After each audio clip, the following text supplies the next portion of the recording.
देखंतु आज आसला सुभद्रा योजनार 1 टंका। तेबे आज यह छड़ा आसंता काली माने सोमवार और मंगलवार दुई दिन मध्य 1 टंका लेखाएं मिलिबो सुभद्रा योजनार जो माने द्वितीय पर्यायर टंका पाइबाको अछि।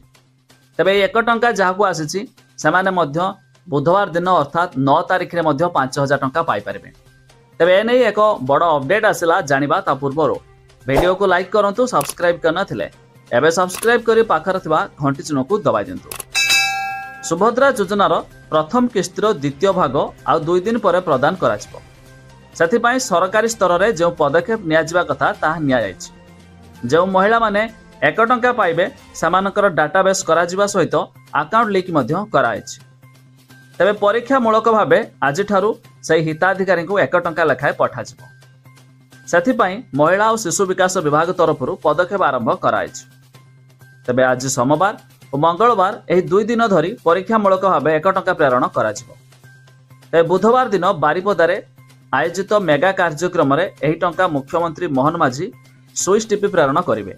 तेबे प्रथम किस्तिर द्वितीय पर्यायर प्राय 40 लाख रु अधिक हिताधिकारी को टंका मिलिबो।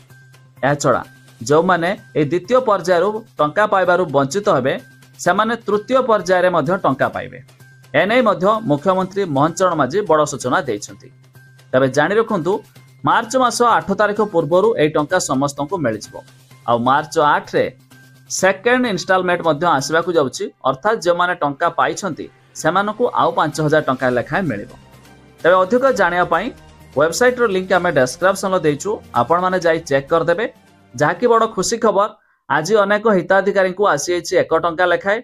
आया छड़ा आसंता काली मध्य 1 टंका लेखाए मध्य किछि हिताधिकारी को आसीबो। आ जहाकू आसीबो सेमाने पाइबे 5000 टंका।